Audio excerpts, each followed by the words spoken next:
অন্তর্বর্তীকালীন সরকারের জারি করা সুপ্রিম কোর্ট সচিবালয় ও বিচার নিয়োগ অধ্যাদেশ বাতিল করা আর স্থানীয় সরকার আইনগুলো সংশোধনের বিল পাশের মাধ্যমে সরকার পুনর্বন্দোবস্তের দিকে হাঁটছে বলে অভিযোগ ঐকমত্য কমিশনের সদস্য ও আইনজীবীদের কারো কারো। তবে সব বিল অধিকতর সংশোধন ও নতুনভাবে আনা সম্ভব বলে মনে করেন সংসদের বিশেষ কমিটির সভাপতি জয়নুল আবেদিন। এতে জুলাই চেতনার ব্যত্যয় হবে না বলে মনে করেন কেউ কেউ। নিয়ামুল আজিজ সাদেক জানাচ্ছেন বিস্তারিত। গণভোট, দুর্নীতি দমন কমিশন, গুম প্রতিরোধ সহ 13টি অধ্যাদেশের ক্ষেত্রে সংসদে কোনো সিদ্ধান্ত না আসায় এসবের ভবিষ্যৎ অনেকটাই অস্পষ্ট। অন্তর্বর্তীকালীন সরকারের গুম প্রতিরোধ, পুলিশ কমিশন, সুপ্রিম কোর্ট সচিবালয় প্রতিষ্ঠা ও বিচারক নিয়োগ নিয়ে অধ্যাদেশ বাতিলের ফলে কার্যকারিতা হারাচ্ছে সংশ্লিষ্ট অধ্যাদেশগুলো। সংসদে এসব নিয়েও তীব্র বিরোধিতার মুখে পড়েছে সরকারি দল। অনেকগুলো বিষয়ে বিএনপির সরকার ওয়াদা ভঙ্গ করেছে, হয়তো তারা বুঝতে ভুল করেছেন অথবা আমরা তাদের বুঝাতে পারিনি।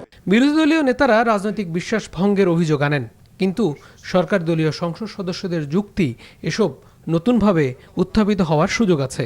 সবগুলা যদি ডেফার হয়, এখানে আলোচনা হয়ে ডেফার হবে। আলোচনা না হয়ে যদি কোনো কিছু ল্যাপস করতে হয়, আমরা সুস্পষ্ট দেখছি এটা ফেসিবাদকে আবার পুনর্জন্ম দিবে। যাচাই বাছাই করে অধিকতর শক্তিশালী করে নতুন বিল উত্থাপনের বিষয়ে সুপারিশ করা হয়েছে এমন 16টি বিল। তার মধ্যে উনি যেটা বললেন যে দুদক, সেটা এখানে আছে, মানবাধিকার কমিশন আছে, অথচ এগুলো নিয়ে আলাপ আলোচনার যথেষ্ট সময় আপনি দিয়েছেন। ত্রয়োদশ সংসদের প্রথম অধিবেশনে আলোচিত অধ্যাদেশগুলো রহিত হওয়ায় সরকারের সংস্কারের সদিচ্ছা নিয়ে প্রশ্ন তোলেন ঐকমত্য কমিশনের সদস্য ডক্টর বদিউল আলম মজুমদার ও জ্যেষ্ঠ আইনজীবী শিশির মনির। আমার মনে প্রশ্ন জাগে, তারা কোন পথে যাচ্ছে? তারা কি সেই অতীতের যে স্বৈরাচারী পথের দিকে যাচ্ছে, স্বৈরাচারী পথ ধরেই সামনের দিকে এগোচ্ছে? তারা এগুলো পুনর্বিবেচনা করবে, পুনর্বিবেচনা করে আমাদের এই শহীদদের রক্তের ঋণ শোধ করার জন্য তারা এগিয়ে আসবে।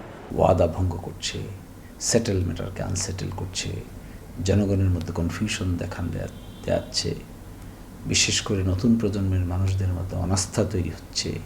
ডেমোক্রেসিতে সব কিছু সরকারের পক্ষে কন্ট্রোল করা সম্ভব না। এগুলো সংশ্লিষ্ট প্রতিষ্ঠানগুলো আইন মেনে করবে। তারা যদি আইনের বাইরে না যায় তাহলে সরকারের আপত্তি কী?